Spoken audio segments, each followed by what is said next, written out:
Good evening mga ka-privacy and welcome back to Privacy in the Spotlight. So episode 2 na po tayo ng year 3. So imagine niyo yan, year 3 na tayo. And ngayon, since it's Women's Month, I would like to greet lahat po ng kababaihan na Happy Women's Month. And of course, ating resource person, ating guest na si Attorney Vida Bocar. Thank you. Happy Women's Month. Happy po. Women's Month din, Ms. Rory. Ayan. So yung episode natin, Attorney Vida, we will be talking about women, no, and PWD. Kaya ang title natin ay Pwede, pero di pindi. Hindi. Privacy with Dignity. Yung mga kalokohan po na writers natin ng mga title eh. Ayan. So, Attorney Vida, anong latest chika natin when it comes to Women's Month? Well, I'm sure yung iba siguro alam na kung ano yung mga ang dami nag-imagine Oo, ang kahapon. daming nag-imagine. Kung ano man yung nag-imagine dun sa nasabing statements na stricken off the record na. Yun siguro ang pambungad natin sa Women's Month. Oo nga. So, ano ba, kasi marami din nagtatanong na, is it part of the data privacy? Sakop ba siya ng data privacy yung nangyari kay Miss Ann Curtis? Na na-mention siya and ini-imagine daw siya. Siguro din, dahil nasabi naman yung pangalan ni Ann Curtis, hindi naman all the time or automatic na pag may personal information, DPA na yon. So, tingin ko yung act siguro na pag-mention sa kanya, As a public figure, medyo posibleng outside the scope of the DPA na. Pero may possible na other laws na pwedeng mag-cover nun. I think yun ang pag-usapan din natin dati, di ba? Pwedeng safe spaces na syempre, di ba, dapat kahit na public figure ka, syempre dapat feeling mo na sa safe space ka pa rin in whatever form or venue na masasabi yung pangalan mo or yung context na ma-mention yung name mo. Oo. And siguro din, public figure ka man, sikat ka man or hindi, you receive the same respect, no? Correct. Kasi babae tayo. Babae. And it's Women's Month. Yes. So, kahit na public figure siya, babae pa rin siya. Kailangan irespeto pa rin siya bilang babae. Oo. Yun. And dahil dyan, may questions tayo, Attorney Vida. Sige. You know the drill. Ikaw ay suki dito. Yes, go. So, question number 1. Hi, NPC. I need your help. Pinahiya po ako nang naging ka-fling ko for 3 months. So, babae siya, tapos meron siya naka-fling for 3 months kasi di niya sinagot. Ayun lang. Okay. Siya na ng ghost. Hindi lang niya sinagot. Hindi naman sinabi na hindi na nag-ghost, no?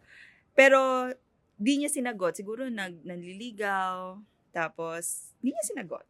Pinost niya yung pictures ko and conversation namin nang walang consent. Pati yung convo namin ng best friend ko, pinost niya. Liable po ba siya? Pati yung best friend kong nag-send sa kanya na private convo namin. Yeah. So, dyan sa kasong yan, depende. So, contextual siya.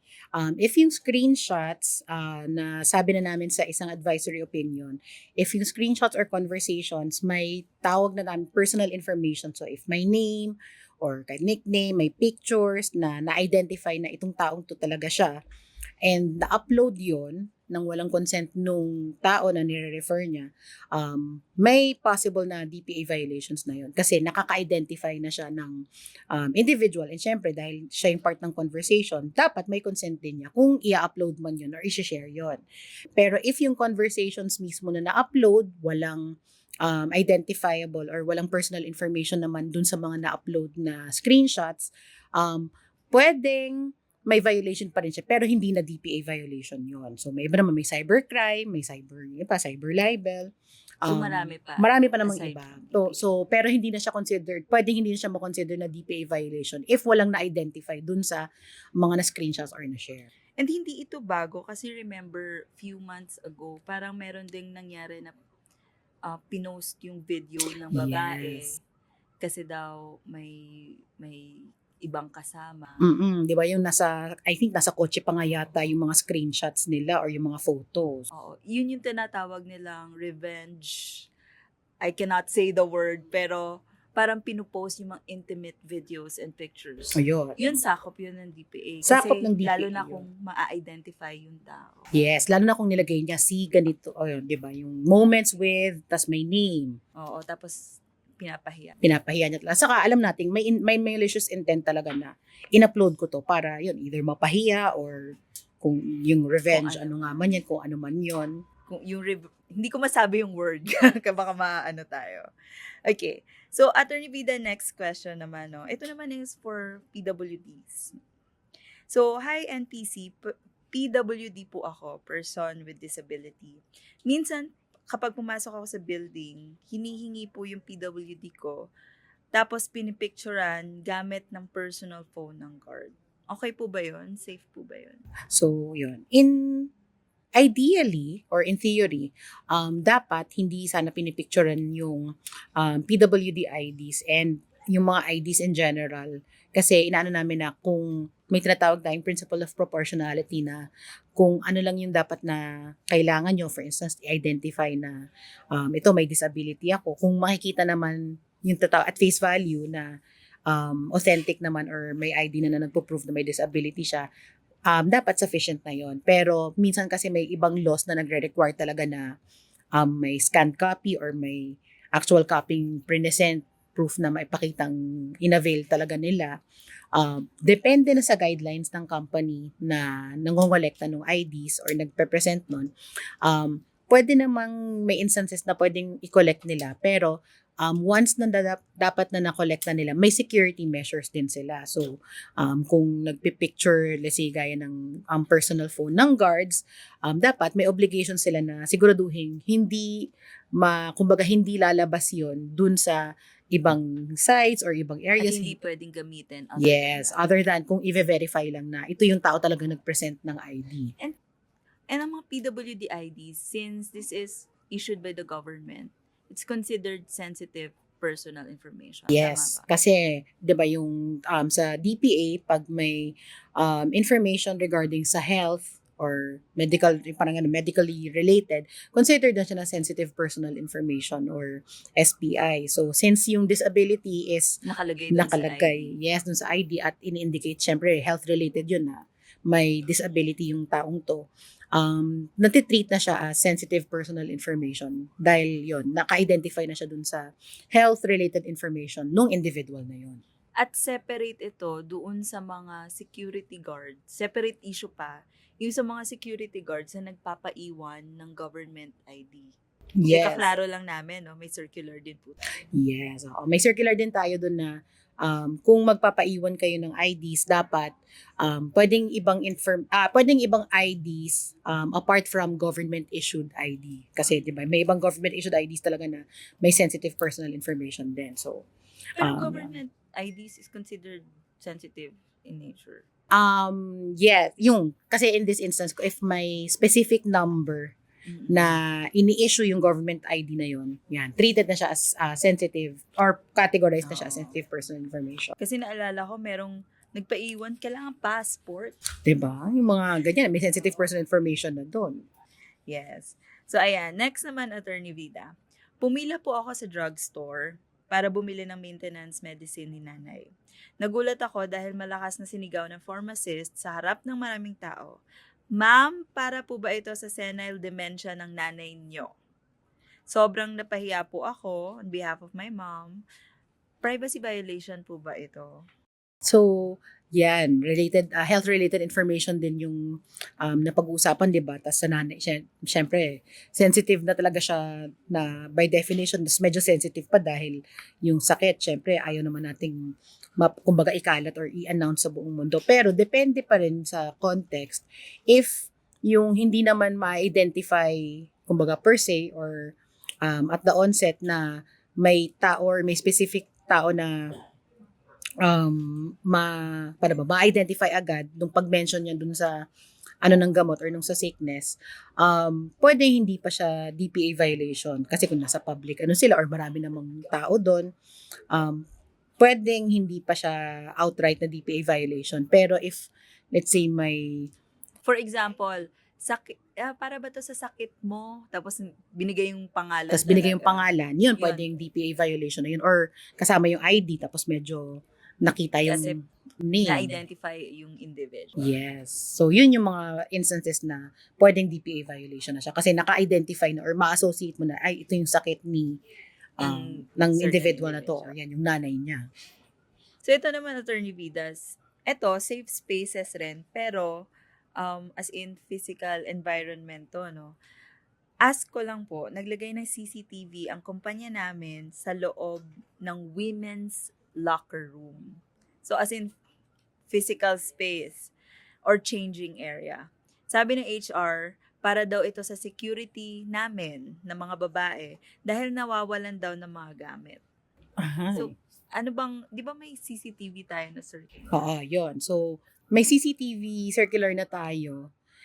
And may provisions dun sa circular na yun na may certain areas na bawal lagyan ng CCTV. Kasi may tinatawag dun na may high expectation of privacy. So, yung mga CR, yan. Ganyan yung mga CR, hindi tayo pwedeng basta-basta maglagay.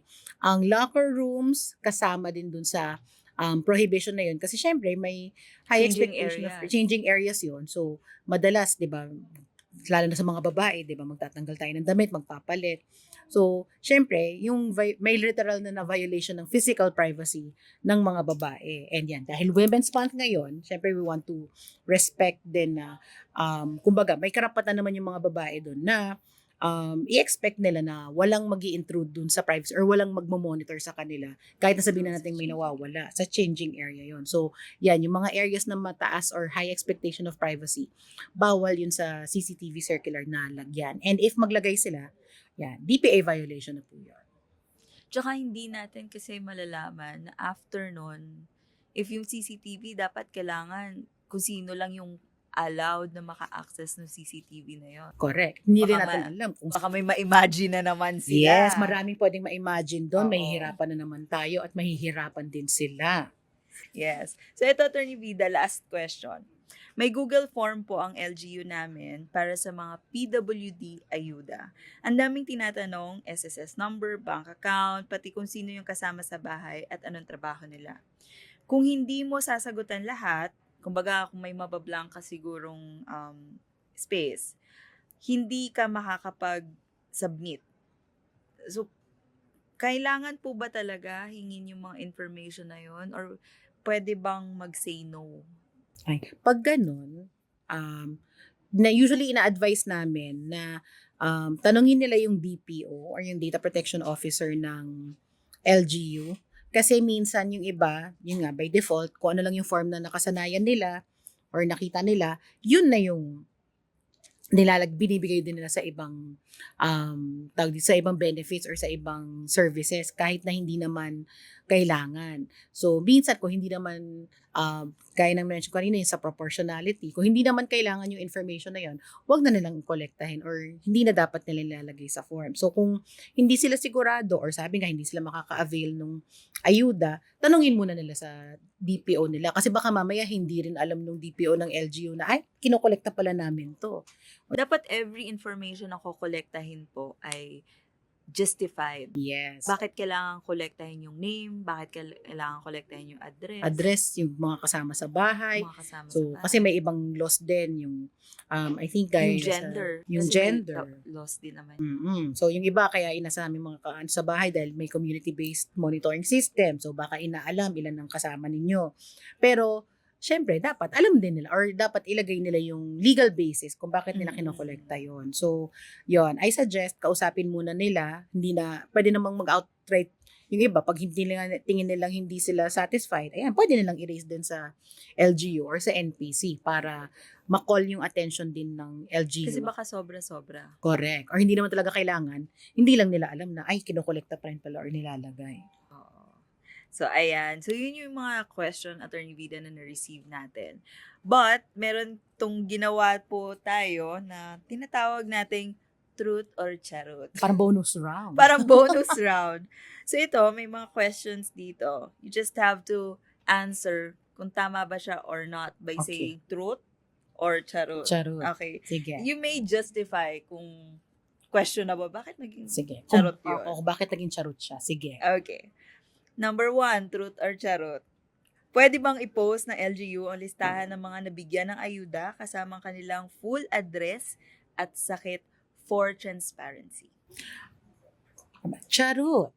So, justify natin kung pwede naman silang mag-post ng name or yung purpose kung bakit nila pinopost yung name. Pero kasi kung ilalagay mo pa yung full address and disability, baka hindi na proportionate or hindi naman kailangan dun sa hindi na mafulfill yung purpose kung bakit nila pinost yung Nasobrahan sa pangalan. Oo, transparency. sumobrang transparent na sila. Oo. Ayun, Baka hindi puntahan na yung bahay, "Uy, naka-receive ka ng ayuda, pengi naman." Oo, 'di ba? Mahirap na or baka sabihin talaga bang may sakit yung ganitong si itong taong 'to. Mamaya So, pagtsismisan in pa. short, Attorney Vida, pwede, pero wag yung sobra-sobrang Yes, oo. ipopost. So, depende. Depende. Sabi sa title, Oo. 'di ba? Depende na sa sa kung ano yung ipopost mo. Pwede namang kung yung name Name lang, lang. para transparent, 'di ba? Nabigyan ng mga ayuda si ganito. Ang disability is sensitive personal information. So, dapat maging maingat din tayo kung ano lang yung pinopost natin or ano yung dapat na kailangan lang nating i-post. Sige. Truth or charot? Kailangan bang isulat ang specific disability sa logbook ng mall? Ayan ang charot. Kasi 'di ba, disability or yung specific disability is considered na sensitive personal information na yon. So, kung ipopost mo yun sa logbook, lalo na kung hindi natin secure pa or hindi natin sure kung secure talaga yung logbook, kahit sino-sino lang yung pwedeng makakita, ang dali-daling screenshot, 'di ba? Baka mamaya hindi na natin alam kung saan-saan mapunta or kung sino-sino yung nakakakita nung logbook na may disability or yung may specific sickness. So, Yun Dapat. talaga, charot talaga yun. yun charot talaga yun. Oo. Wala nang Wala justification. na. Bakit na naman kailangan ng disability? Kaya nga, 'di ba? Pwede namang ilagay mo doon kung saka 'di ba kaya ka nga may PWD ID. Oo. Naka-indicate naman doon or 'di ba pwede lang i-check sa database ng I think DOH meron namang ganun na database para ma-identify or ma-determine nila. Okay. So, truth or charot? May karapatan ba ang mga anak na humingi ng medical record ng kanilang grandparents? Yeah. So, ano ba? Half truth, Half half charot. charot. So, kung may depende sa yung tinatawag nga, 'di ba may order usually kung sino yung mga parang consanguinity or affinity yung tawag. Pagkadugo mo, so consanguinity, if wala na yung mga anak or yung ng magulang so if apo na talaga, wala na, namatay na yung nanay at tatay mo or nila ng apo, tapos yung sila na nag-aalaga sa grandparents nila, pwedeng maka-request sila if sila na yung considered na Guardian. legal guardians or legal guardians nila. Since sila naman na nag-aalaga or sila na yung officially in charge sa mga grandparents nila, pwede silang mag-request. Pero if may existing pa na yung mga anak, yun, technically, sila dapat yung mag-request ng information na yun. Okay.